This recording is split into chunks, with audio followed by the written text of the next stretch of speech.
Within a week of her arrival, she was directed to this furnished 7-room home. It was set at the foot of the hill below the St. Helena Sanitarium in California. To her delight, she found she could buy it for less than she had received for the sale of Sunnyside. The residence was given the name Elmshaven, and it was to be her home for the last 15 years of her life.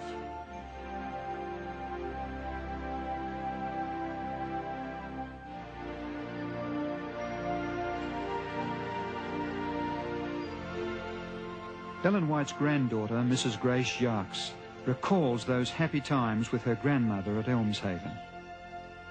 Now, we often had a hot drink for breakfast, postum, sometimes cocoa, which was really just chocolate-flavored milk. We had a lot of milk. A hot cereal, well-cooked, served with cream. Fresh fruit, usually a dish of stewed fruit if it wasn't summertime when we could have fresh fruit. But usually, if it was at all possible, we had fresh fruit from the garden. There was an orchard with peaches, apples, pears, and even persimmons, so that we had fruit through very much of the year. Fruit was one of the main dishes of breakfast. Now, once in a while, we would have an egg for breakfast. So Ellen White herself never gave up the use of milk and eggs. She needed the eggs and milk for protein. Cottage cheese we made. She could not use dried legumes. She was allergic to even lentils. And my mother made the most delicious lentil roast with olives in it. But grandmother couldn't eat it. She just had to watch us enjoy it. She herself could not eat the dried legumes of any type, it seemed. So she would need, you could see, to use as long as possible eggs and milk, but she made sure to see that the milk was scalded so there was no danger from germs in the milk, and also to see that the eggs were from hens that were grain-fed. And everyone was happy, nothing ever unpleasant at the table, and often some rather amusing things happened at the table.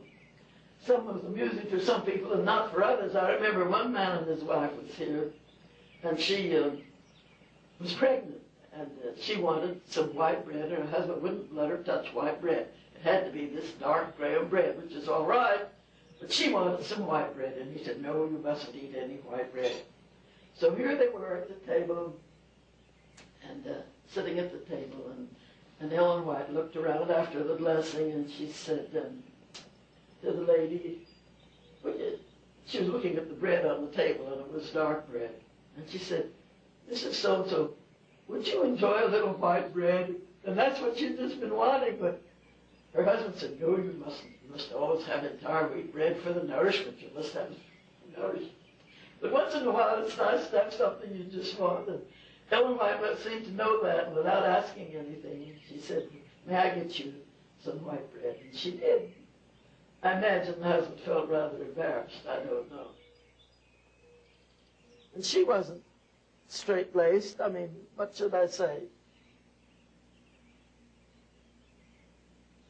She didn't want us to take her writings as a straitjacket. Her writings were to assist in different activities in life. She was well-liked.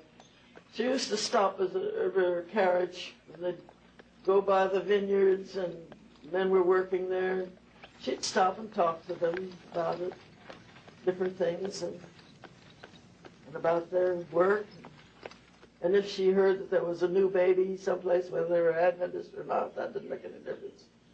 Well, she'd, in the carriage, go in the afternoon, take some present to them, to the new baby, recognize that something has happened, that it means something to them, the people, that she enjoyed it too. She was a very outgoing person.